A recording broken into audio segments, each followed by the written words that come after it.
வணக்கம். இந்த வீடியோல காஞ்சி காமாட்சி அம்மனுடைய வரலாறை பத்தி தெரிஞ்சுக்கலாம் வாங்க. நமக்கு சின்ன வயசுல இருந்தே ஒரு 3 சாமிகளுடைய பேரானது சொல்லிக் கொடுக்கப்பட்டிருக்கும்.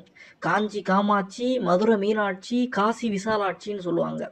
இதுல காசி விசாலாட்சி அம்மாவ நம்மள நிறைய பேர் போய் பார்த்துருக்கிறதுக்கு வாய்ப்பில்ல. ஆனா காஞ்சியையும் மதுரையையும் இந்த 2 ஊரையுமே போய் பார்த்துருக்கோமா அப்படின்னு சொல்லி கேட்டா கூட, இங்க தென்னாட்டு பக்கமா இருக்கக்கூடிய மதுரைக்கு கீழ இருக்கக்கூடியவங்க மதுரை மீனாட்சியை பார்த்துருப்பாங்க, சங்கரங்கோயில் கோமதி அம்மாவை பார்த்துருப்பாங்க, நெல்லையப்பர் கூட இருக்கக்கூடிய காந்திமதி அம்மாவை பார்த்துருப்பாங்க. ஆனா காஞ்சிக்கு வந்து இந்த காமாட்சி அம்மாவை பார்த்துருக்காங்களான்னு சொல்லி கேட்டா அது ஒரு மிகப்பெரிய கேள்விக்குறியா இருக்கும். அதே மாதிரி தான் வடக்க இருக்கக்கூடிய மக்கள் நிறைய பேரு மதுரைக்கு வந்து மீனாட்சி அம்மாவை பார்த்திருக்காங்களா அப்படின்னு சொல்லி கேட்டா அதுவுமே ஒரு பெரிய கேள்விக்குறிதான்.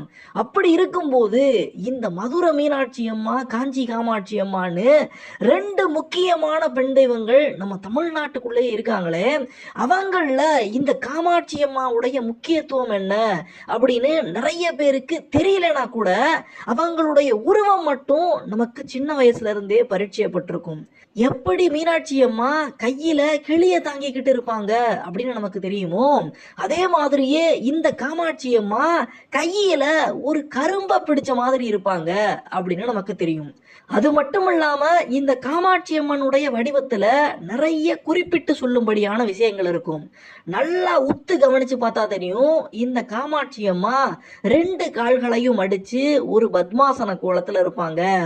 ஏன் காமாட்சி அம்மா மத்த அம்மன்களை போல சூலாயுதத்தை தாங்கி நிக்காம இப்படி கரும்பு வில்ல, அதுவும் ஒரு இரும்பு ஒரு மரத்தால செய்யப்பட்ட வில்லு இல்ல உலோகத்தால செய்யப்பட்ட வில்லுன்னு வச்சுக்காம கரும்பு வில்ல புடிச்சுக்கிட்டு அதுலயும் மலர்கனைகளை வச்சுட்டு உட்கார்ந்துருக்கா அப்படின்னு மிகப்பெரிய கேள்வி வரும். அது மட்டும் இல்லாம இங்க காஞ்சியில இந்த காஞ்சிபுரம் காமாட்சி அம்மன் கோயில் மட்டும்தான் ஒரே அம்மன் கோயில், ஒரே அம்மன் சன்னதி இருக்கு. இது போக சுத்தி இருக்கக்கூடிய எந்த சிவன் கோயில்களுக்கு போனாலும் சரி, காஞ்சிபுரமே கோவில் நகரம்னு சொல்லுவாங்க. ஏகப்பட்ட கோயில்கள், ஏகப்பட்ட சிவன் கோயில்கள், ஏகப்பட்ட விஷ்ணு கோயில்கள் இருக்கக்கூடிய இந்த ஊர்ல அம்மன் கோயில் அப்படின்னு சொன்னா இந்த காமாட்சி அம்மன் கோயில் மட்டும்தான் இருக்கு. மற்ற கோயில்கள்ல எல்லா சிவன் கோயில்ல போய் பார்த்தோம்னா அங்க சாமிக்கு சிவபெருமானுக்குன்னு தனி சன்னதி இருக்கும், அதே மாதிரி அம்மனுக்குன்னு தனி சன்னதி இருக்கும். அப்படியே இல்லைனாலும் சிவபெருமானுக்கு பக்கத்திலேயே அம்மன் அந்த இடப்பாகம் வாங்கி நமக்கு கொடுப்பாங்க. அப்படியெல்லாம் இல்ல எந்த சிவன் கோயிலுக்கு போனாலும் அங்க சாமி தனியா தான் உட்கார்ந்துருப்பாரு. காஞ்சிபுரத்துல எத்தனை கோயில்கள்ல தேடி பார்த்தாலும் ஒரே தெய்வமாக இந்த ஊருக்கே ஒரே அம்மனாக இந்த காமாட்சி அம்மன் மட்டும் இந்த ஊர்ல இருக்காங்க. அப்படி பார்த்தா காமாட்சி அம்மனுக்கு ஒரு தனிச்சிறப்பு இருக்கு அப்படின்னு நம்ம புரிஞ்சுக்கலாம். ஆனா காமாட்சி அம்மனை போலதான் மதுரையில மீனாட்சி அம்மா இருக்காங்க, இன்னும் காசியில விசாலாட்சி இருக்காங்க, இன்னும் எத்தனையோ ஊர்கள்ல இருக்கக்கூடிய எத்தனையோ பெரிய அம்மன்கள் இருக்காங்க.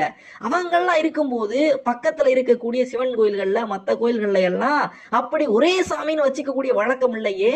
ஒவ்வொரு கோயிலுக்கும் தனித்தனி அம்மன்கள் இருக்கும்போது ஏன் இந்த காஞ்சிபுரத்துல இருக்கக்கூடிய அத்தனை சிவன் கோயில்களுக்கும் ஒரே அம்மன் ஒரே சிலையாக ஒரே தெய்வமாக காமாட்சி அம்மன் அவங்க கோயிலுக்குள்ள மட்டும் இருக்காங்க, மற்ற சிவன் கோயில்கள்ல எல்லாம் ஏன் அந்தந்த சிவபெருமானுக்கான தனித்தனி அம்மன்கள் இல்லை அப்படிங்கிற கேள்வியும் நமக்கு வரும்.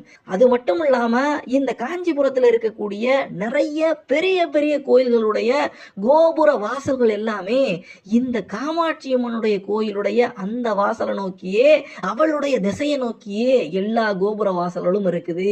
இதையும் தாண்டி எந்த கோயில்கள்ல சுத்தி இருக்கக்கூடிய எந்த கோயில்கள்ல எந்த திருவிழா விசேஷம் வந்தாலும் அங்க இருக்கக்கூடிய சாமியுடைய உற்சவர் ஊர்வலங்கள் எல்லாம் எங்க காமாட்சி அம்மன் கோயிலுக்கு வந்து அந்த ரத வீதிகளை பூரா சுத்திட்டு போகக்கூடிய வழக்கமும் இருக்கு.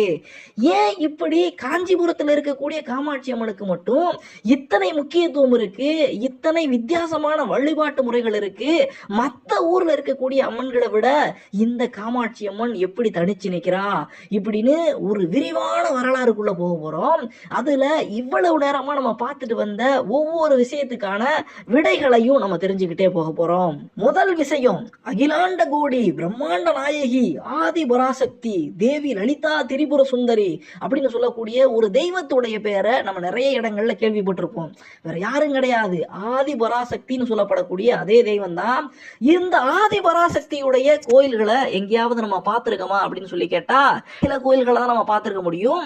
அதுலயும் பழங்காலந்தொட்டே பழங்காலத்துல இருந்து இருக்கக்கூடிய கோயில்கள் அப்படின்னு சொல்லி பார்த்தோம்னா இந்த ஆதி பராசக்தி இல்லைன்னா லலிதா திரிபுர சுந்தரி அப்படிங்கிற பேர்ல நாமம் வாங்கி நிறைய கோயில்கள் தெய்வங்களை நம்ம பார்த்திருக்க முடியாது. அப்படின்னா உண்மையாகவே ஆதிசக்தி அப்படின்னு சொல்றாங்களே அந்த ஆதிசக்தி தான் அதுக்கப்புறமா இந்த முப்பெரும் தேவர்களை படைச்சு வச்சாங்க. அதுக்கப்புறமா இந்த உலகத்துல ஒவ்வொரு சிருஷ்டியும் நடக்கிறதுக்கு அந்த ஆதிசக்தி தான் காரணம்னு சொல்றாங்களே, அந்த ஆதிசக்திக்குன்னு எங்க கோயில் இருக்குன்னு சொல்லி கேட்டா சாட்சாத் இந்த காமாட்சி அம்மன் தான் அந்த ஆதிபராசக்தின்னு சொல்லப்படக்கூடிய லலிதா திரிபுர சுந்தரி.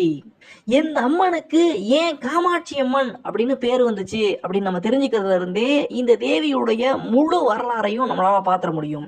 காமாட்சி அம்மன் இந்த பேருக்கான அர்த்தம் என்னன்னு சொல்லி கேட்டா நிறைய பேரு நிறைய வியாக்கியானங்களை கொடுத்துருக்காங்க. ஆனா இது ஒரு வடமொழி சொல்லாக இருக்குது, ஒரு சமஸ்கிருத சொல்லாக இருக்குது அப்படிங்கிறதையும் நம்ம மறுத்துட முடியாது. காமாட்சி அப்படிங்கிறதுல காமம் அக்சி, அக்சின்னு சொன்னா வடமொழியில கண்ணுன்னு அர்த்தம். சோ காமம் பொருந்திய அன்பு பொருந்திய கண்களை கொண்டவளாக இந்த தேவி காமாட்சி அம்மா இருக்கான்னு சொல்றாங்க.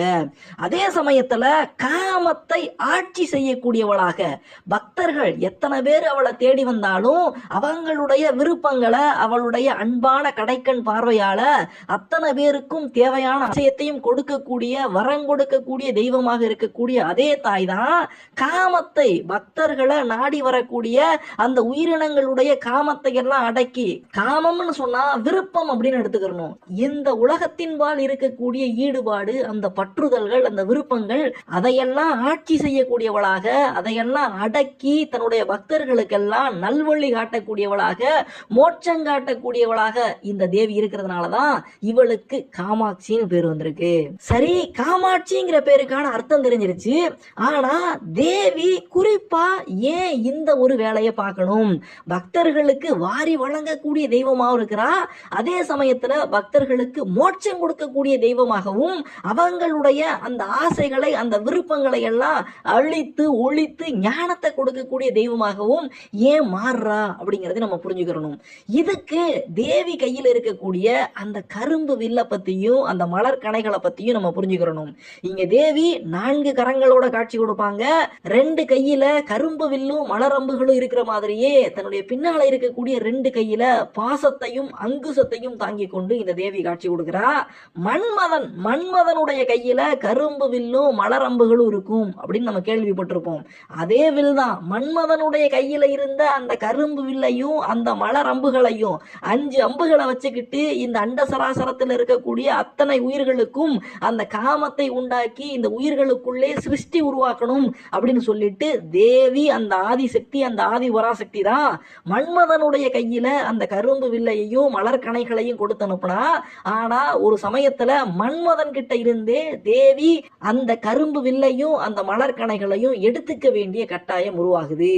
இதுக்கு பின்னால என்ன கதை இருக்குது அப்படின்னு சொல்லி பார்த்தோம்னா, ஒரு சமயத்துல மன்மதன் சரியான தவக்கோலத்தில் இருக்கக்கூடிய சிவபெருமான் மேலேயே தன்னுடைய அந்த மலர்கணைகளை எய்து அவருக்கு காம நோக்கத்தை உண்டாக்கணும் அப்படின்னு முயற்சி பண்றாரு.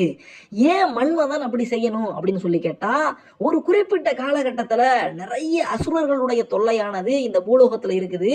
அதாவது முருகப்பெருமான் பிறக்கிறதுக்கு முன்னால சூரபத்மனும் அவனுடைய தம்பிமார்களும் இது போக நிறைய அரக்கர்கள் இந்த பூலோகத்துல இருக்கக்கூடிய மாந்தர்களா இருக்கட்டும் தேவர்களா இருக்கட்டும் எல்லாருக்கும் தொல்லைகளை கொடுத்து வராங்க. அவங்களை அழிக்கிறதுக்காக தவக்கோலத்துல இருந்து சிவபெருமான மீட்டெடுக்கணும், அவரை மறுபடியும் தேவி கூட சேர்ந்து இந்த உயிர்களை எல்லாம் காத்து ரட்சிக்க வைக்கணும் அப்படின்னு சொல்லிட்டு தேவர்கள் எல்லாம் என்ன செய்யறாங்க, அவருடைய தவக்கோலத்தை கலைக்கிறதுக்கு மன்மதனை போய் அதுக்கான வேலைகளை பார்க்க சொல்றாங்க. மன்மதனும் சிவபெருமான போய் வேண்டி விரும்பி நின்று அவருடைய தவக்கோலத்தை கலைக்காம தன்னுடைய கையில் இருக்கக்கூடிய கரும்பு வெள்ளெடுத்து அந்த மலர்கனையை தொட்டு சிவபெருமான் மேல எய்ய போயிடுறாரு. இதையெல்லாம் தெரிஞ்சுக்கிட்ட சிவபெருமான் தன்னுடைய நெற்றி கண்ணிலிருந்து அந்த தீ பிளம்புகளை உண்டாக்கி நம்முடைய மன்மதனை எரிச்சு போடுறாரு. மன்மதன் எரிஞ்சு அங்க சாம்பலா கொட்டிடுறாரு. மன்மதன் இனிமேல் இந்த உலகத்துல கிடையாது அப்படின்னு ஒரு நிலைமை உருவாயிருது. அப்படிப்பட்ட நேரத்துல தேவர்கள் எல்லாம் பார்வதி தேவி கிட்ட முறையிடுறாங்க. ரத்தி தேவி தன்னுடைய கணவன் மன்மதன் இறந்து போயிட்டானேன்னு அவளும் தேவி கிட்ட முறையிடும் போது தேவி சிபாரிசு செஞ்சு இந்த மன்மதன் அவனுடைய மனைவி ரதி தேவியுடைய கண்ணுக்கு மட்டும் தெரியும்படியாக அந்த வரத்தை சிவபெருமான் கிட்ட வாங்கி கொடுத்து மன்மதனை மறுபடியும் உயிர்ப்பிச்சு விட்டாங்கன்னு சொல்றாங்க. அதோடு மட்டும் இல்லாம மன்மதன் கையில் இருக்கக்கூடிய அந்த கரும்பு வில்லையும் மலர்கனைகளையும் தானே வாங்கி கொண்டு ஈஸ்வரன் மேல் அன்பு காட்டக்கூடிய தேவியாக காமம் பொருந்திய அன்பு பொருந்திய கண்களை தாங்கிய தெய்வமாக இருந்து அதுக்கப்புறமா தான் குமார சம்பவம்னு சொல்லப்படக்கூடிய முருகப்பெருமானுடைய பிறப்பு நடக்குது. அவர் போய் அசுரர்களை பூரா கொள்றாரு அப்படின்னு நமக்கு தெரிஞ்ச முருகப்பெருமானுடைய வரலாறானது பின்னால நடக்கும். இப்ப கூட காஞ்சிபுரத்துல போய் பார்க்கும்போது காஞ்சிபுரத்துல சிவபெருமானுடைய கோயில்னு சொல்லப்படக்கூடிய ஏகாம்பரேஸ்வரர் கோயிலுக்கும் காமாட்சி அம்மன் கோயிலுக்கும் நடுவுல குமரக்கோட்டம்னு சொல்லப்படக்கூடிய முருகப்பெருமானுக்கான சிறப்பான ஒரு கோயில் இருக்குது. எந்த ஒரு அமைப்பானது சிவபெருமானுடைய 64 உருவங்கள்ல ஒரு குறிப்பிட்டு சொல்லும்படியான முக்கியமான உருவம். அதாவது நிறைய சிவன் கோயில்கள்ல நம்ம சாமியை லிங்க வடிவத்துல தான் பார்த்திருப்போம். ஏதோ சில இடங்கள்ல சிவபெருமானுடைய முழு உருவத்தை நடராஜருடைய அந்த வடிவத்துல நம்ம பார்த்திருப்போம். நடராஜருடைய வடிவம் எப்படி இருக்குதோ அதே மாதிரியே முழு உருவத்தோட சிவபெருமான் இருக்கக்கூடிய நிறைய வடிவங்கள் இருக்கு. 64 வடிவங்கள்னு சொல்லுவாங்க. அதுல ஒரு குறிப்பிட்டு சொல்லும்படியான சோமாஸ்கந்தருடைய வடிவத்துல சிவபெருமானும் பார்வதி தேவியும் இருப்பாங்க. அவங்களுக்கு நடுவுல முருகப்பெருமான் சின்ன குழந்தையாக இருப்பாரு. நல்லா உத்து கவனிச்சோம்னா நமக்கு தெரியும். அப்படிப்பட்ட ஒரு வடிவத்துல இந்த கோயில்கள் இந்த தேவியும் இறைவனும் நடுவுல முருகப்பெருமானும் அமைந்திருக்கக்கூடிய அந்த சோமாஸ்கந்த வடிவத்துடைய அமைப்புல காஞ்சிபுரத்துல கோயிலானது அமைஞ்சிருக்கு. அது முதற்கொண்டு மன்மதன் கிட்ட அந்த கரும்பு வில்லையும் மலர்கனைகளையும் வாங்கிக்கிட்டு மன்மதனுக்கு கொடுத்த வேலையை மட்டும் இல்லாம இந்த உலகத்துல சிருஷ்டி நடக்கணும் அப்படிங்கிற வேலை மட்டும் இல்லாம இப்படி பிறந்து வரக்கூடிய உயிர்கள் இந்த உலகத்துல பாவ புண்ணிய கணக்குகளை எல்லாம் முடிச்சுக்கிட்டு மறுபடியும் மோட்சம் அடைகிறதுக்கான அந்த வழியையும் அவங்களுக்கு தேவையானவற்றை கொடுத்து விட்டு தேவையில்லாத அவங்களுடைய விருப்பங்களை எல்லாம் கட்டுப்படுத்தி மோட்சம் கொடுக்கக்கூடிய தெய்வமாகவும் காமாட்சி அம்மா இருக்கிறா. இப்ப நமக்கு ஒரு சந்தேகம் வரும். இந்த தேவியே தான் நம்மளை புறப்படுத்து வர வைக்கிறா, அதுக்கப்புறமா பிறந்து வந்ததுக்கு அப்புறமா பாவ புண்ணிய கணக்கு தீக்கணுங்கிறா, கடைசியா ஞானம் கொடுக்குறேன்னு சொல்றா. இப்படி இருக்கணும்னா ஏன் தேவி நம்மளை பிறக்க வைக்கணும், பிறப்பே இல்லாம ஆக்கிடக்கூடாதா அப்படின்னு சொல்லி கேட்டா வைணவத்திலையும் இதை பத்தி ரொம்ப சிறப்பா சொல்லுவாங்க. ஆனா நம்ம சுலபமா புரிஞ்சுக்கிறதுக்கு ஒரு விஷயம் என்னன்னா, எந்த உலகமே ஒரு நாடக மேடை, அதில் நாமெல்லாம் நடிகர்கள், ஆண்டவன் தான் இயக்குனர்னு சொல்லுவாங்க பாருங்க. அது போல இந்த உலகத்துல தெய்வமானது எல்லா உயிர்களையும் பிறக்க வைக்குது. எல்லா உயிர்களும் பிறந்து இறைவனையே வேண்டி நின்று அப்படியே அவனுடைய சரணாகதி அடைஞ்சிறது இல்ல. அவங்க நிறைய பாவங்கள் அவங்களுடைய எண்ணத்துக்கு ஏற்றார் போல செஞ்சு வச்சு அதை கழிக்கிறதுக்காக மறுபிறவி மறுபிறவி மறுபிறவின்னு எடுத்து வந்து அத்தனை பாவ புண்ணிய கணக்குகளும் தீர்ந்ததுக்கு அப்புறமா தான் மோட்சம் அடைய முடியும். அதனால ஆண்டவன் விளையாடக்கூடிய ஒரு விளையாட்டு தான் படைச்சு விடுறாரு. அதுக்கப்புறமா வாழ்க்கைய நம்ம தேர்ந்தெடுத்துக்கிறோம். மறுபடியும் நமக்கு நற்கதி கொடுத்து மோட்சம் அடைய வைக்கக்கூடிய அந்த வேலையையும் தெய்வமே தான் பாக்குது. அப்படிப்பட்ட வேலையத்தான் காஞ்சியில இருக்கக்கூடிய காமாட்சி அம்மா பாக்குறா. காஞ்சிபுரம்னு சொன்னா காமாட்சி அம்மன் கோயிலை தாண்டி இங்க இருக்கக்கூடிய காஞ்சி காமகோடி மடம், காஞ்சி காமகோடி பீட மடத்தை பத்தி நமக்கு தெரிஞ்சிருக்கும். அதாவது ஆதி சங்கரர் வழி வந்த அந்த சங்கராச்சாரியார்கள் எல்லாருமே இந்த மடத்துல இருந்து இன்னமுமே நிறைய தொண்டுகள் பண்ணி வராங்க. அப்படிப்பட்ட மடத்துடைய 20வது மடாதிபதியாக வந்த மூகர்னு சொல்லப்படக்கூடிய ஒரு சுவாமி இந்த ஒரு தத்துவத்தை தான், இந்த காமாட்சியுடைய கடைக்கண் பார்வை மட்டும் நம்ம மேல பட்டுட்டா போதும், காடும் வீடும் சத்ருவும் மித்திரரும் ஓடும் யுவதியுடைய உதடும் அத்தனையுமே நமக்கு ஒரே மாதிரியாக தெரியும், அத்தனையுமே தேவியுடைய அம்சங்களாகவே தெரியும் அப்படின்னு சொல்றாரு. இந்த மூகர்னு சொல்றமே இந்த மடாதிபதி, இவர் ஒரு காலகட்டத்துல சின்ன வயசுல பேச முடியாம ஊமையா இருந்திருக்காரு. அதனால வடமொழியில மூகர்னு சொன்னா ஊமைன்னு அர்த்தம். அதனால அந்த ஊமைங்கிற பேரே அவருக்கு இருந்து அவர் பல காலமாக இந்த காமாட்சி அம்மன் கோயிலையே ஊமையாக சுற்றி திரிஞ்சு தேவியவே தினமும் பார்த்து பார்த்து கிடக்கும் போது அந்த நேரத்துல காமாட்சி அம்மன் கோயிலையே ஒரு மிகப்பெரிய தவசீலர் பல காலமாக தேவியே நினைச்சு நினைச்சு கோயிலுக்குள்ள தவம் இருந்து வந்திருக்காரு. அப்படி அவருடைய அந்த தவசீலருடைய தவத்தை மெச்சி போய் தேவியானவள் அவருக்கு முன்னால காட்சி கொடுத்து அவரை எழுப்ப முயற்சி பண்றாங்க. அப்போ திடீர்னு கண்முழிச்சு பார்த்தா தவசீலர் இங்க ஒரு பொண்ணு நிக்கிறாங்க, இவங்க ஏதோ பேசிதான் நம்முடைய தவத்தை கலைச்சிட்டாங்கன்னு சொல்லிட்டு போன்னு சொல்லிட்டு மறுபடியும் கண்ணை முடிக்கிறாரு. ஆனா இங்க ஊமையா இருக்கிறாரே நம்முடைய மூகர், அவர் தான் தினமும் கண்கொண்டு கண்மூடி தவம் இருக்காம கண்ணை திறந்தே தினமும் தேவிய சிலை ரூபத்துல அவர் பாக்குறதுனால வந்து நிக்கிறது யாரு அப்படின்னு புரிஞ்சுக்கிட்டு தேவி கிட்ட போய் சரணாகதி அடைகிறாரு. பேபான்னு சொல்லி தேவிய வாயார கூப்பிட முடியாம தவிச்சுக்கிட்டு அவளுடைய பாதங்களை போய் சரணடைகிறாரு. அப்படிப்பட்ட மூகருக்கு தேவி தான் தரித்திருந்த தாம்பூலத்தை கொடுத்து மூகரை பேச வச்சிருக்காங்க. அந்த மூகருடைய சொற்கள் தான் இப்ப நம்ம கேட்கிறோம். காடும் வீடும் சத்ருவும் மித்திரரும் ஓடும் யுவதியுடைய உதடும் அத்தனையுமே ஒன்றாக போகக்கூடிய அந்த ஞானத்தை பிரம்ம ஞானத்தை தேவியால மட்டும்தான் நமக்கு கொடுக்க முடியும் அப்படின்னு சொல்றாரு. இப்படிப்பட்ட ஒரு முக்தி கொடுக்கக்கூடிய ஒரு தலமாக இருக்கிறதுனாலதான் முக்தி கொடுக்கக்கூடிய சப்தபுரிகள் அப்படின்னு சொல்லிட்டு 7 முக்கியமான நகரங்களை சொல்லுவாங்க. அதுல பெரும்பாலான நகரங்கள் வடநாட்டு பக்கமே போயிரும். தமிழ்நாட்டுக்குள்ள காஞ்சின்னு சொல்லப்படக்கூடிய இந்த காஞ்சிபுரம் மட்டும்தான் நமக்காக அந்த முக்தி கொடுக்கக்கூடிய ஒரு தலமாக இருக்குது.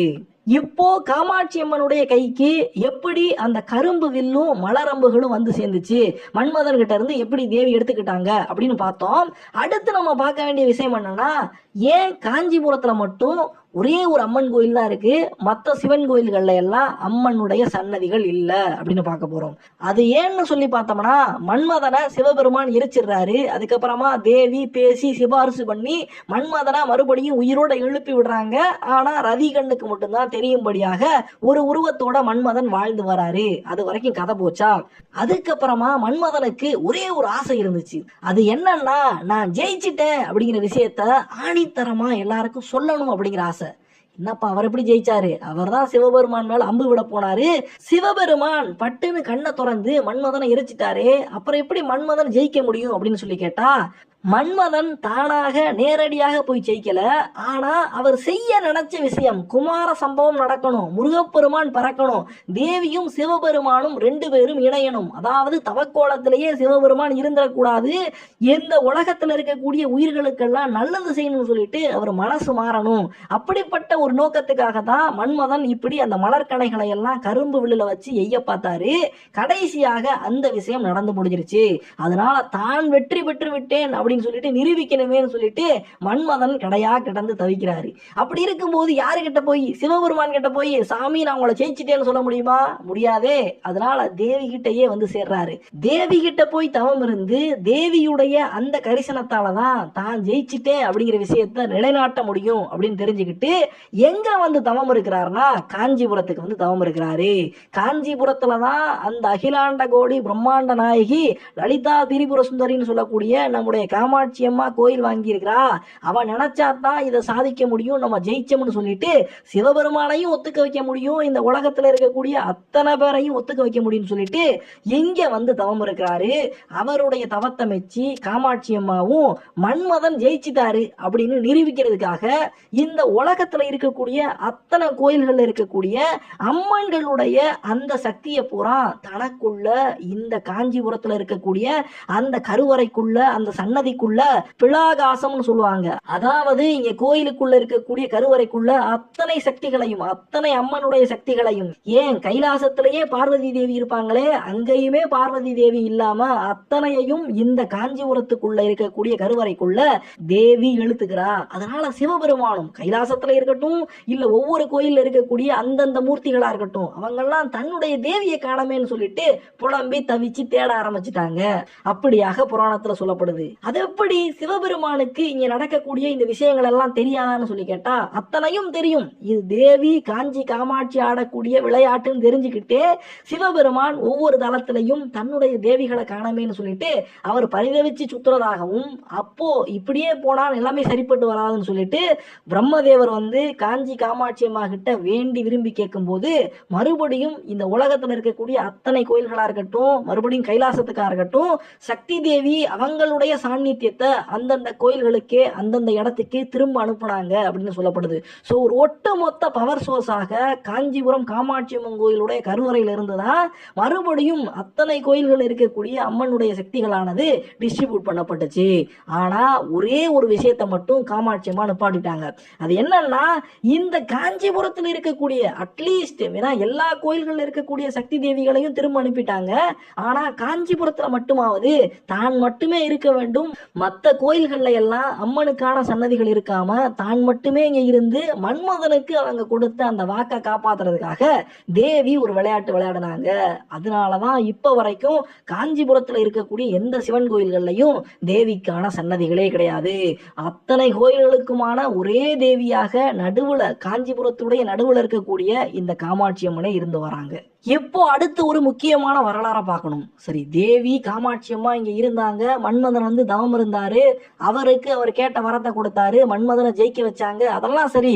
ஆனா முதல்ல கைலாசத்துல இருந்து வானலோகத்துல இருந்து எப்படி தேவி இங்க பூமிக்கு இறங்கி வந்தாங்க, அதுவும் ஏன் காஞ்சிபுரத்துக்கு வந்து சேர்ந்தாங்க அப்படிங்கிற விஷயத்த நம்ம பார்க்கணும்.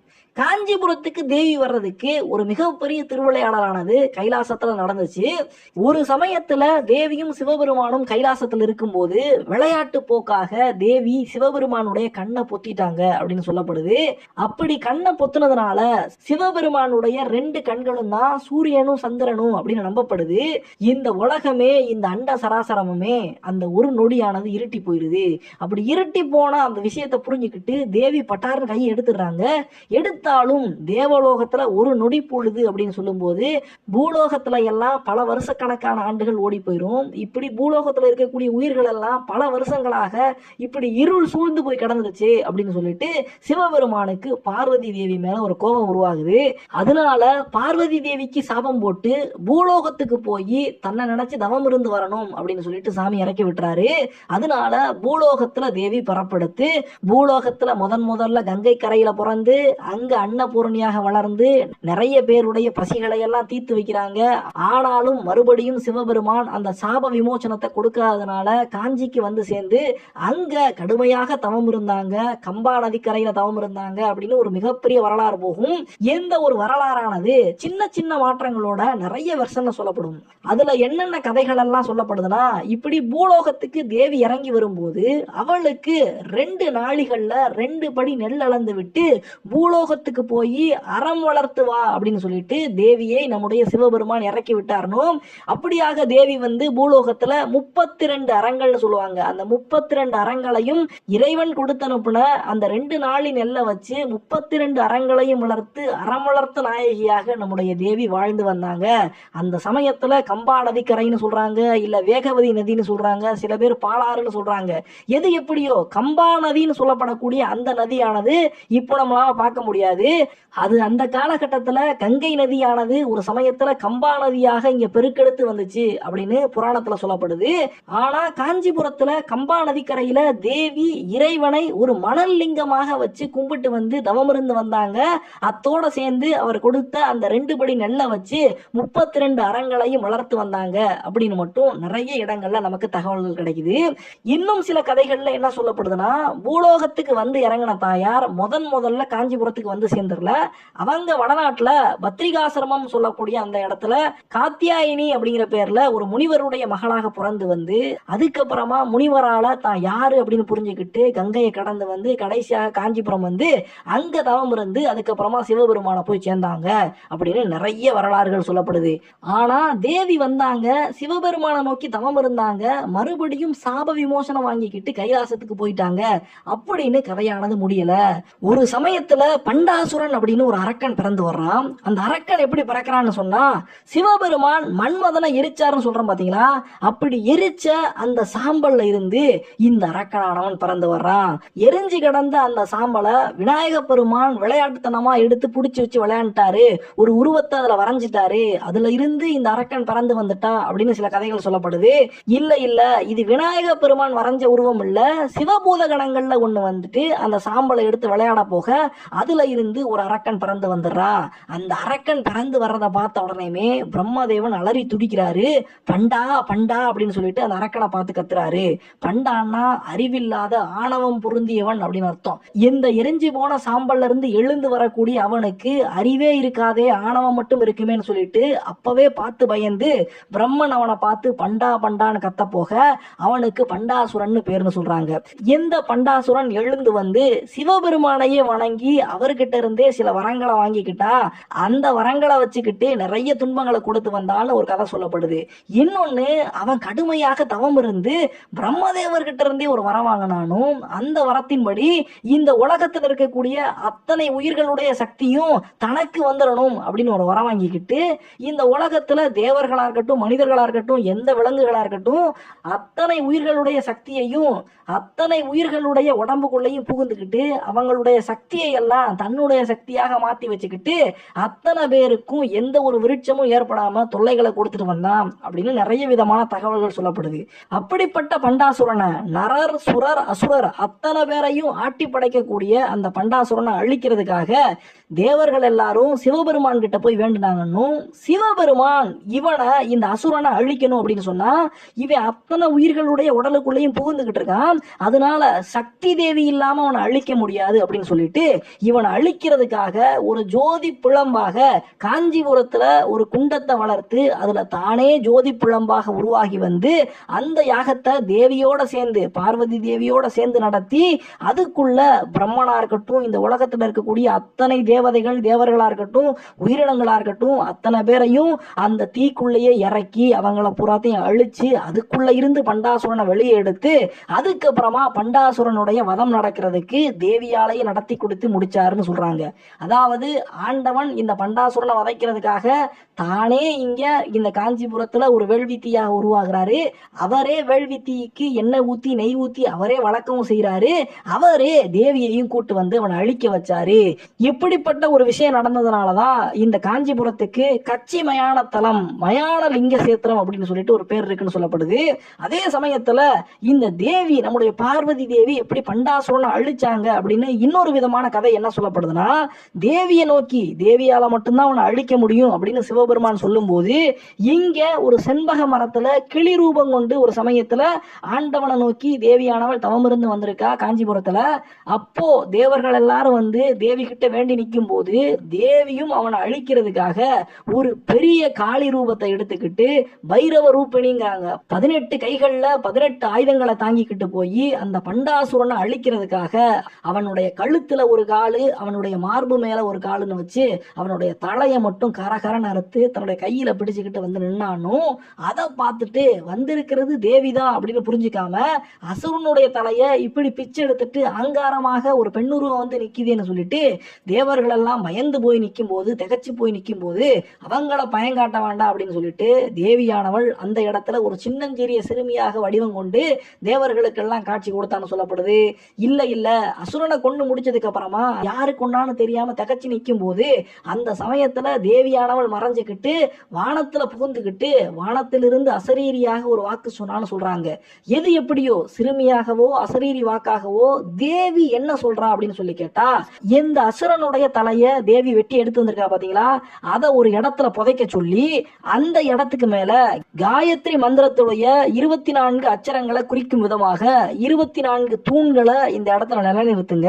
அதுக்கப்புறமா 4 வேதங்களை குறிக்கும் விதமாக இந்த 24 தூண்கள் இருக்கக்கூடிய மண்டபத்தை சுத்தி 4 சுவர்களை கட்டுங்க. இந்த மண்டபத்துக்கு பேரு காயத்ரி மண்டபம் இருக்கட்டும்.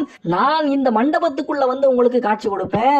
இந்த மண்டபத்துக்குள்ள ஒரு கன்றோடு கூடிய பசுவும் கண்ணாடி தீபம் இதெல்லாம் இருக்கிற மாதிரி பாத்துக்கங்கன்னு சொல்லிட்டு தேவியுடைய அசரீரி சொன்னதாகவும் அதன் பேர்ல தேவர்கள் இங்க இந்த கோயில்ல இருக்கக்கூடிய இப்போ கருவறைன்னு சொல்லப்படக்கூடிய அந்த காயத்ரி மண்டபத்தை உருவாக்குனாங்கன்னு மறுநாள் காலையில சாமி கும்பிடுறதுக்காக அவங்க எல்லாம் கதவை திறக்கும் போது தென்கிழக்கு திசையை பார்த்த மாதிரி 4 கரங்களோட பத்மாசன கோலத்துல காஞ்சிபுரத்துல தேவியானவள் அவங்களுக்கு காட்சி கொடுக்கிறா. இந்த 4 கரங்கள்லையும் கரும்பு வில்லையும் மலரம்பையும் பாசத்தையும் அங்குசத்தையும் தாங்கிக்கிட்டு அவளுடைய பீடமாக அந்த தேவி பத்மாசன கோலத்துல அமர்ந்திருக்கிறான்னு சொன்னா அவளுடைய பீடமாக 5 பெரிய தேவர்களை வச்சிருக்காங்க. பிரம்மதேவர், விஷ்ணு, ஈஸ்வரன், ருத்ரன், சதாசிவன் சொல்லப்படக்கூடிய 5 தேவர்களையும் தன்னுடைய பீடமாக ஆக்கி அதுக்கு மேல தேவி பத்மாசன கோலத்துல அமர்ந்திருந்தாங்கன்னு சொல்லப்படுது. எப்படியாக காஞ்சிபுரத்துல தேவி வந்து சேர்ந்ததுக்கு பின்னால இந்த அசுரனுடைய பண்டாசுரனுடைய வதம், அதாவது மகிஷாசுரனுடைய தம்பின்னு சொல்றாங்க, மகா மந்திர தந்திரக்காரன் அப்படிங்கிறாங்க. இவனை அழிக்கிறதுக்காக தேவி எடுத்து வந்த அந்த ஒரு விசேஷமான இந்த அவதாரம் தான் காஞ்சியில் இருக்கக்கூடிய காமாட்சி அம்மனுடைய அவதாரம் அப்படின்னு சொல்லப்படுது. இதே கதையானது வடநாட்டில் போய் கேட்கும் போதும் இன்னும் சில புராணங்கள்ல கேட்கும் போதும் லலிதா திரிபுர சுந்தரி தான் 10 தேவிகளோட சேர்ந்து வந்து இந்த பண்டாசுரனை அழிச்சாங்க அப்படின்னு இந்த விஷயமானது கொஞ்சம் வேற மாதிரி சொல்லப்படுது. ஆனா லலிதா திரிபுர சுந்தரியே காமாட்சி அம்மா தான் அப்படின்னு சொல்லி நம்ம நம்பும் போது இந்த 2 கதைகளும் ஒரு இடத்துல ஒத்து போகுது. எந்த கோயில்ல இப்ப நம்ம பார்க்கக்கூடிய தேவியுடைய சிலையானது துர்வாச முனிவரால பிரதிஷ்டை பண்ணப்பட்டுச்சு அப்படின்னு நம்புறாங்க. அந்த துர்வாச முனிவருக்கு இந்த காமாட்சி அம்மன் கோயில்ல சன்னதி இருக்குது. ஆனா இதுல முக்கியமான விஷயம் என்னன்னா, துர்வாசர் இந்த கோயில்ல சாமிக்கான சன்னதியை உருவாக்கினாரு. இருந்தாலும் தேவி பிளாகாசம்னு சொல்லப்படக்கூடிய பாதாளத்திலிருந்து இந்த கருவறையிலிருந்து தானாகவே உதிச்சு வந்தவ, தாந்தோணி சுயம்பாகத்தான் முதல்ல பிறந்து வந்தவ அப்படின்னு இங்க திண்ணமாக நம்பப்படுது. இந்த காயத்ரி மண்டபம்னு சொல்லி தேவர்கள் எல்லாரும் அந்த 24 தூண்களை வச்சு கட்டி உருவாக்குனாங்கன்னு சொன்ன பாத்தீங்களா, அந்த மண்டபத்துக்கு கீழே இருந்துதான் தாய் வந்திருக்கா. ஏன்னா கதவெல்லாம் திறக்கப்படல, சுத்தியும் சுவர்கள் கட்டப்பட்டு 24 தூண்களோட காட்சி கொடுக்கக்கூடிய அந்த மண்டபத்துக்குள்ள தேவி பாதாளத்திலிருந்து ஒரு வளைப்புற்றிலிருந்து சுயம்புவாக தோன்றி வந்தாலும் சொல்லுவாங்க. அப்படிப்பட்ட தேவி காயத்ரி மண்டபத்துக்கு கீழே இருந்து வந்ததுனால எப்படி சாமிக்கான அந்த முக்கியத்துவமானது காயத்ரி மண்டபத்துக்கு மேல இருக்கக்கூடிய கருவறையில இருக்கக்கூடிய அந்த சிலைக்கு இருக்குதோ அதே மாதிரியே கீழையும் இருக்குது, சாமி கீழையும் இருக்கிறா. அப்படிங்கிறதுனாலதான் நிறைய பேரு விஷயம் தெரிஞ்சவங்க அந்த காயத்ரி மண்டபத்துல நின்று சாமி கும்பிட மாட்டாங்க, உட்கார்ந்தே சாமி கும்பிடுவாங்க அப்படின்னு ஒரு முக்கியமான விஷயத்த சொல்றாங்க. தங்க விமானத்துக்கு கீழே 4 கைகளோட அபய வரத முத்திரை இல்லாம, நல்லா புரிஞ்சுக்கிறணும், அபயம் கொடுக்கக்கூடிய அடைக்கலம் கொடுக்கக்கூடிய ஆவென்று அலறி துடிச்சு வரக்கூடிய அந்த பக்தர்களுக்கு அந்த உயிர்களுக்கு எல்லாம் அடைக்கலம் கொடுக்கக்கூடிய அபய முத்திரையையும் தன்னுடைய கையில காட்டல. வரத முத்திரைன்னு சொல்லக்கூடிய வரம் கொடுக்கக்கூடிய வாரி வழங்கக்கூடிய அந்த முத்திரையையும் தேவி காட்டல. ஆனா தன்னுடைய 4 கைகள்லையும் 4 ஆயுதங்களை தாங்கி காட்சி கொடுக்கக்கூடிய இந்த தேவி தன்னுடைய கண்ணால அவளுடைய கடைக்கண் பார்வைப்பட்டாலே போதும் நமக்கு அத்தனை விஷயங்களும் நம்ம தேடி வந்த நம்ம கேட்டு வந்த அத்தனை செல்வங்களும் கிடைக்கும், அதே சமயத்துல ஞானமும் கிடைக்கும் அப்படின்னு சொல்லிட்டு ஒரு மிகப்பெரிய சிறப்பானது இந்த கோயில்ல சொல்லப்படுது. இந்த தேவியுடைய கருவறைக்குள்ளேயே ஒற்றை கால்ல தவம் புரியக்கூடிய இன்னொரு தேவியுடைய சிலையையும் நம்ம பார்க்க முடியும். எப்படி சங்கரங்கோயில்ல கோமதி அம்மா ஒற்றை கால்ல தவம் இருந்து ஈஸ்வரனுடைய அந்த காட்சியை பார்த்தாலோ, தபசு காட்சியை பார்த்தாலோ, அதே மாதிரியே ஆண்டவனை சேர்றதுக்காக காமாட்சி அம்மாவும் ஒற்றை கால்ல ஊசி முனையில தவம் பண்ணாங்க அப்படின்னு சொல்லும் விதமாக தேவியானவள் தவம் இருக்கக்கூடிய அந்த ஒரு சிலையும் இந்த கருவறைக்குள்ளேயே நம்மளால பார்க்க முடியும். அது மட்டும் இல்லாம 51 சக்தி பீடங்கள்ல ஒரு சக்தி பீடமாக இந்த காஞ்சிபுரத்துல இருக்கக்கூடிய கோயில தந்திர சூடாமணி அப்படிங்கிற அந்த புத்தகமான சொல்லுது. அதாவது சதி தேவியுடைய அந்த காலகட்டத்துல சதி தேவி தக்ஷனுடைய யாகத்துக்கு போய் அங்க அவமானப்படுத்தப்பட்டு அதனால அவனுடைய யாகத்தீயிலேயே விழுந்து இறந்ததுக்கு அப்புறமா சிவபெருமான் இறந்து போன சதி தேவியுடைய உடலை மறுபடியும் தூக்கி அங்கு தாண்டவம் ஆடும் போது 51 இடங்கள்ல தேவியுடைய அந்த உடலுடைய பாகங்களானது விழுந்து போகும் அப்படின்னு சொல்லுவாங்க. அதாவது குறிப்பா உயிர்களுடைய சிருஷ்டியெல்லாம் நடக்கக்கூடிய அந்த தொப்புள் விழுந்த இடமாக இந்த 51 சக்தி பீடங்கள்ல ஒரு பீடமாக இந்த கோயிலும் இருக்கு அப்படின்னு சொல்றாங்க. இந்த கோயில்ல ஒரு முக்கியமான விஷயம் என்னன்னா, எல்லா கோயில்கள்லையும் சக்கரங்களை எந்திரங்களை எல்லாம் பிரதிஷ்டை பண்ணிட்டு அதுக்கு மேல பீடம் கட்டி அதுக்கு மேலதான் சாமியை பிரதிஷ்டை பண்ணுவாங்க. ஆனா இந்த கோயில்ல ஆதிசங்கரர் இங்க இருக்கக்கூடிய தேவி கொஞ்சம் உக்கிரமான குணத்தோட காட்சி கொடுக்குறா அப்படிங்கிறதுக்காக அவளை சாந்தமடைய வைக்கிறதுக்காக சன்னதியில தேவியுடைய சன்னதிக்கு எதிராகவே ஸ்ரீ சக்கரத்தை பிரதிஷ்டை பண்ணியிருக்காரு.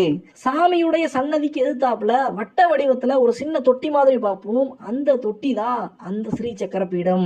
தசரத மகாராஜா புத்திர பாக்கியம் வேணும் அப்படின்னு சொல்லிட்டு புத்திர காமேஷ்டி யாகத்தை இங்க காஞ்சிபுரத்துல வந்து நடத்தினாரு அப்படின்னு நம்பப்படுது. ராமருடைய காலத்துல, அதாவது கிருஷ்ணருடைய காலம் வந்தது, அதுக்கு முன்னால ராமருடைய காலம் திரேத்த யுகம், அந்த காலகட்டத்தில இருந்தே இந்த கோயிலானது இருந்துச்சு அப்படிங்கிறது நமக்கு ஒரு மிகப்பெரிய சான்று. இப்போ கலியுகம் நடந்துகிட்டு இருக்கு, இன்னமும் தேவி நமக்கு நமக்கு அனுகிரகம் பண்ணிக்கிட்டு இருக்காங்க. அப்புறம் இந்த கோயிலை பத்தி இன்னொரு முக்கியமான விஷயம் என்னன்னா, இந்த கோயிலுக்குள்ளேயே பெருமாளுக்கான ஒரு தனி கோயிலும் இருக்கு. திருக்கல்வனூர்னு சொல்லுவாங்க. வேற எங்கேயும் கிடையாது. காமாட்சி அம்மன் கோயிலுக்குள்ளேயே கருவறையிலேயே இந்த திருக்கல்வனூர் அப்படிங்கிற கோயில் இருக்குது. அது என்ன விசேஷம்னு சொல்லி கேட்டா, 108 வைணவ திவ்ய தேசஸ்தலங்கள்னு சொல்லுவாங்க பாருங்க. அதுல ஒரு கோயிலாக திருக்கல்வனூர்னு சொல்லப்படக்கூடிய இந்த கோயில் இருக்குது. முன்னால தேவியுடைய கருவறைக்கு பக்கத்துல இருந்த இந்த கோயிலானது காலப்போக்கில் சிதலமடைஞ்சதுக்கு அப்புறமா இந்த கோயிலுக்குள்ளேயே, காமாட்சி அம்மனுடைய கோயிலுக்குள்ளேயே, கருவறைக்குள்ளேயே அந்த பெருமாளும் எடுத்துக்கப்பட்டாரு. இந்த சாமியோட பேரு கல்வ பெருமாள்னு சொல்லுவாங்க. ஏன் இவருக்கு இப்படி ஒரு பேர் வந்துச்சு அப்படின்னு சொல்லி ஒரு சுவாரஸ்யமான வரலாறு இருக்கு. ஒரு சமயத்துல மகாவிஷ்ணுவுக்கும் லட்சுமி தேவிக்கும் ஒரு வாக்குவாதம் வந்துருது. அந்த சமயத்துல லட்சுமி தேவி தன்னுடைய அழக பத்தின ஒரு கர்வத்தோட பேசியிருக்காங்க. கருமை நிற கண்ணனை விட, விஷ்ணுவை விட தான் தான் அழகில் சிறந்தவள் அப்படிங்கிற மாதிரி அந்த தேவி பேசுறாங்க. அதனால கோவப்பட்ட விஷ்ணு பரமாத்மா ஒரு சாபத்தை கொடுத்து தேவியை இந்த பூலோகத்துக்கு இறக்கி விட்டுறாரு.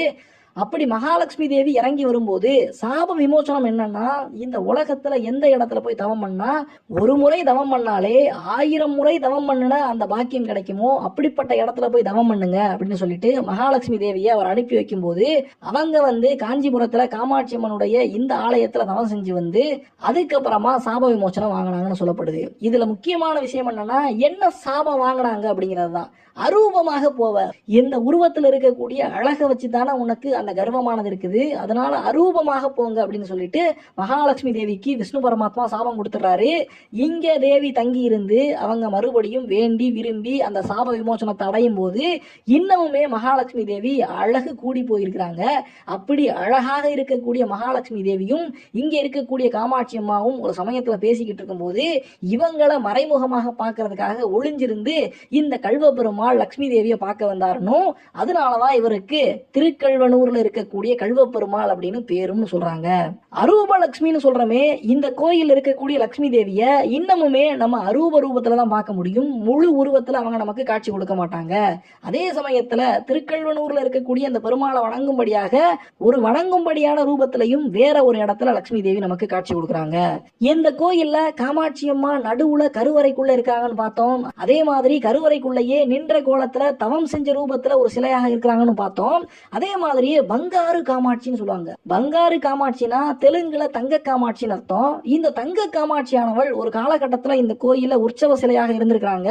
ஆனா அந்நிய படையெடுப்புகளின் காரணமாக அந்த காலகட்டத்துல தஞ்சாவூர் ஆட்சி பண்ணிக்கிட்டு இருந்த நாயக்க மன்னர்கள் அந்த பங்காரு காமாட்சியை தஞ்சாவூருக்கே கொண்டு போயிருக்காங்க காஞ்சியில இருந்து. அது முதற்கொண்டு இப்ப வரைக்கும் அந்த பங்காரு காமாட்சியம்மா, உண்மையான தங்க காமாட்சியம்மா அங்க தஞ்சாவூர்ல தங்கிட்டாங்க. அதே சமயத்துல இங்க பஞ்சலோக சிலையில காமாட்சி அம்மா உருவாக்கி வைக்கப்பட்டுட்டாங்க. இங்க இருக்கக்கூடிய உற்சவர் காமாட்சியுடைய 2 பக்கத்துலயும் லட்சுமி தேவியும் சரஸ்வதி தேவியும் காட்சி கொடுக்குறாங்க. லட்சுமி தேவியையும் சரஸ்வதி தேவியையும் தன்னுடைய கண்கள்ல இருந்து தேவி உருவாக்கினா அப்படின்னு நம்பப்படுது. தன்னுடைய 2 கண்கள்ல இருந்து இந்த 2 தேவிகளை உருவாக்கி இங்க இருக்கக்கூடிய பிரம்மதேவருக்கும் மகாவிஷ்ணுவுக்கும் துணைவிகளாக தேவி கொடுத்தாள் அப்படின்னு நம்பப்படுது. கோயில்ல அன்னபூரணி அம்மாவுக்கான தனிச்சன்னதி இருக்கு, சரஸ்வதி தேவிக்கான சன்னதி, ஆதி சங்கரருக்கான தனிச்சன்னதி, துர்வாச முனிவருக்கு தனிச்சன்னதி, வாராகி அம்மன், ஸ்ரீ கல்வர்னு சொல்லப்படக்கூடிய கள்ளபிரான், பைரவருக்கு, துர்க்கைக்கு, சாஸ்தா, ஒரு காலகட்டத்துல கரிகால சோழன் இங்க இருக்கக்கூடிய சாஸ்தாவை வணங்கிக்கிட்டு போர் புரிய போய் இமயம் வர ஜெயிச்சு வந்தாராம். அப்படிப்பட்ட சாஸ்தாவுக்கான சன்னதியும் இங்க காமாட்சி அம்மன் கோயில்ல இருக்கு. இந்த கோயில்ல நிறைய திருவிழாக்கள் இருக்கு. மாசியில நடக்கக்கூடிய மகா பிரம்மோற்சவமா இருக்கட்டும், ஆடி மாசத்துல நடக்கக்கூடிய திருவிழாக்களா இருக்கட்டும், இன்னமும் நவராத்திரி, ஐப்பசி மாசத்துல நடக்கக்கூடிய அன்னாபிஷேகம், இப்படின்னு ஏகப்பட்ட திருவிழாக்கள் இந்த கோயில்ல நடக்கும். ஒரு முக்கியமான பின்குறிப்பையும் சொல்ல வேண்டியிருக்கு. காஞ்சிபுரத்துல பூரா தேவிக்கான அம்மனுக்கான சன்னதிகளே இல்லை அப்படின்னு சொல்றமே, ஆனா ஏகாம்பரேஸ்வரர் கோயிலுக்குள்ள, சிவபெருமானுடைய அந்த பெரிய கோயில்களுக்குள்ள மாவடிக்கந்தர்னு சொல்லப்படக்கூடிய முருகப்பெருமானுக்கு பக்கத்துல ஒரு சின்ன சன்னதியாக ஏலவார் குழலி அப்படின்னு சொல்லப்படக்கூடிய அம்மனுடைய ஒரு சின்ன சன்னதி இருக்கு. இந்த சன்னதி பிற்காலத்துல வந்த சோழர்களால் உருவாக்கப்பட்டிருக்கலாம். ஆனா ஆதி காலத்துல இருந்தே காஞ்சிபுரத்துல அம்மனுக்காக எந்த